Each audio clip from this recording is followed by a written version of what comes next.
What's good, y'all? What's the numbers TV? It's your boy Paul Rowe. Make sure you subscribe to the channel if you're not subscribed already, and like a video if you appreciate the content that Paul Rowe What's the Numbers I providing. Today we back with another profile piece. This was on Davion Red Bull Gregory out of Inglewood, California, a member of the Inglewood family Bloods that was shot and killed at a party in Carson, California.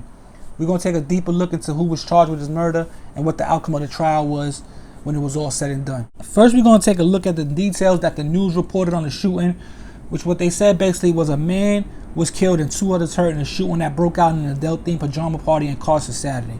The shooting occurred after 11:30 p.m. Saturday in the driveway of a commercial warehouse. 3 people were shot and paramedics arrived within 3 minutes. One man later identified as 24-year-old Davion Gregory was rushed to a nearby hospital where he was pronounced dead.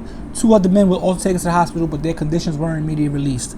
It wasn't clear if the shooting was targeted or random. So those are the first reports coming out of the shooting. We come to find out that Davion Gregory is Red Bull. How I'm familiar with Red Bull is just a few weeks prior to that, I seen an interview on Street Gangs. It was on YouTube, Street Gangs channel, and he's interviewing Munchie B. So I had already knew who Munchie B was from a video back in the day that I think it was Hard in the Paint remix that he did with a bunch of other Blood members. They was just rapping, putting on. So I already knew who Munchie B was. There was a lot of rumors that he put in a lot of work, so he had a little name already. So now a few years later, I see an interview with Munchie B. He basically telling like what he's been through since then. Since that, he got locked up, he got shot and all that. And during his interview, he got somebody with him. Now the guy introduced himself as Red Bull. He got Red Bull and another guy, I think Baby Dot or whatever. But they don't talk too much. Red Bull don't talk too much, but he introduced himself. So that's how I came to know who Red Bull was. So fast forward a few weeks later, I'm not sure if I seen it on Instagram or I seen it when Alonzo posted it on his page. He got like a little website that Red Bull was shot at a party in Carson, basically like a pajama party. So that's all I really hear about it from there. They say Red Bull died. Like now I just watched one of his things on YouTube. I just seen who he was. A few weeks later he just killed, right? So now that's pretty much all I heard. I didn't really know too much at the time, but come to find out, a little while later, the case started really getting a lot of different details started coming out, and one of them had to do with Drakeo, the ruler, and the Stink Team. So now the cops don't got too much to go on the next day. What they do got is a video that shows a black Benz truck and a red coupe pull up right before the shooting. The shooting itself is not on camera. They also know the type of guns that was used, which was a 40 Glock and a 38 revolver. And they also got the 2 victims that was also shot with Red Bull at the same time and survived. So eventually they make their way to go talk to the 2 victims. And during this time they're also hearing rumors on like rumblings on wiretaps that Drakeo, the ruler, and Stink Team has something to do with it. So when they get to finally go talk to the victim, he tells them that he knew Red Bull from back in the day. It's the first time running into each other in a long time, and eventually, and they was walking towards the party to get in when eventually some bullets just started coming out of nowhere. Now, one last thing he does tell him is that he remembers a light-skinned kid with braids or dreads in the parking lot. So with those 4 things, the cops start going what they do nowadays. They go on the internet, they go on social media, they go on Google, they go on Instagram, YouTube. So as they're watching one of Drakeo's videos, they see him driving a black Benz truck. Also in the video, they see 2 Stink Team members, one with a 38 revolver tucked in his waistband, the other with a 40 caliber pointed at the camera. And at the end of the video, they see a light-skinned kid with braids. So with those 4 different things, they end up surveilling Drakeo to eventually get a warrant and arresting him. Right? Now when they arrest him, they find him in the parking lot of his building. So they eventually get a warrant for his apartment. They go into the apartment, there's a bunch of Stink Team members in there and a bunch of guns. So they arrest everybody that was in there. Now this is where the police start doing the funny business. They got all the Stink Team members in jail that they had at the apartment. They got Drakeo in jail. They start putting them in cells with wired up informants to try to get try to get a story out of them without them knowing, basically, have them talk to them.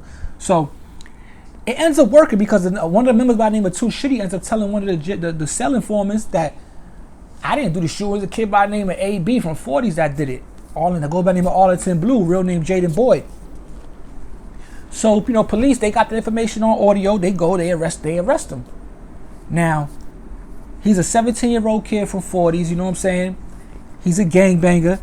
So he doesn't want to be in jail. He doesn't want to be in jail for the rest of his life. He's only 17 years old. So the cops do the same trick with him, put him in the cell with an OG, acting like an OG who's also a snitch, also an informant that got a wire to try to get a confession out of him. Now, him himself also, he doesn't tell the detective and all that. He ends up telling he ends up telling the jailhouse informant about what happened, basically saying that he had a beef with, it was on site, Red Bulls from Bloods. They been had an ongoing beef, so when he seen him, it was basically shoot on sight, which is what he did. Now, with that confession, you would think that would be the end of the case sealed, but for some reason, the detective still wanted to go after Drakeo and the stink team. So now he's focusing on the light-skinned kid with the dreads in the video. He wants to bring him in for questioning and all that. So, being that he got an open warrant on all stink team's social medias, he goes and finds a video of, which is the kid's name is Solo, that with the dreads. He finds a video of him shooting a gun into the ceiling. Now, he being a felon, not supposed to have no guns in possession, he ends up going to find the ceiling that he was shot in, pulls the bullet out of the ceiling, and see that it matches up to the 38 that was shot that killed Red Bull, one of the guns that was used to kill Red Bull. So, they bring Solo in, and they threaten him, basically telling these people see him with the gun, witnesses got him with the gun on the scene. You're gonna get 3 strikes. Even if we don't get you for the murder, we might charge you for the murder. We could just charge you for the shooting. You know how you got to get the enhancements and all that. So he don't want to do no 15 years in jail. He thinks about it for a little while, for like 30-40 minutes. He doesn't crack. He's staying strong. They put him back in the cell to eventually he requests to meet with the detectives again and cops a plea telling everything. Now, the story from him, which is the only whole story we got, we don't know if it's real or not. He's a snitch. He could be lying. But the story that he says basically that they was all at Drakeo's house, apartment and all that, chilling. When Drakeo looks at Instagram and sees a picture for a flyer for a party, they look at the picture, they end up deciding they're going to go. Now they calling all around, getting the homies to pull up. They got about 3-4 caravans deep, so they ride out to the party. Now what he's saying is basically when they get to the party, they're parking, they're setting up with a parking and all that, everybody's parking together. When somebody comes back to the window, because he's riding with Drakeo, somebody comes to the window and tell him that the families is in there. So supposedly he said Drakeo say, yo, let's get out of here. So when a group is walking by, now in that group is Red Bull.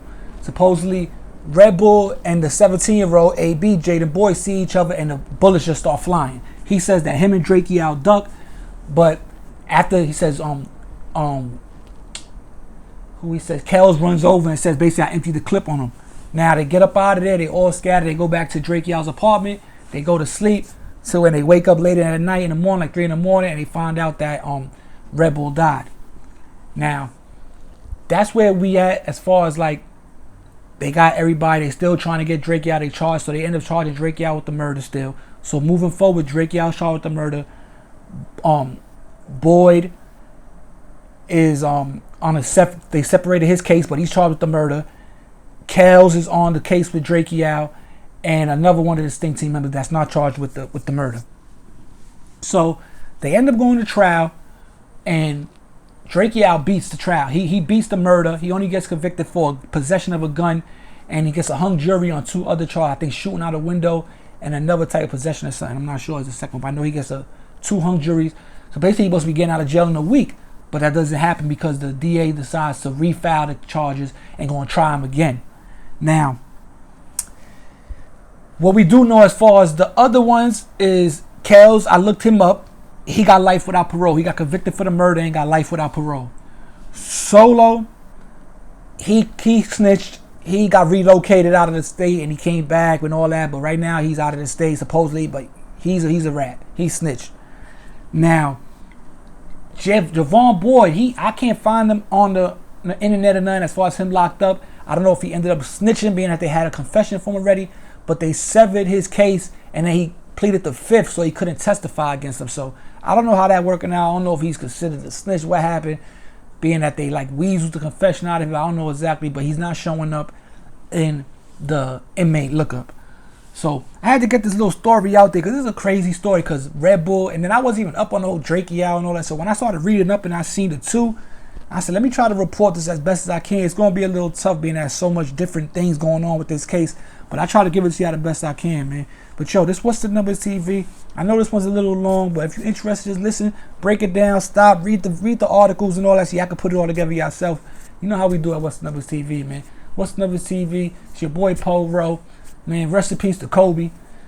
Crazy. But other than that, man, I'll be back before you know it, man. I'm out of here. Peace.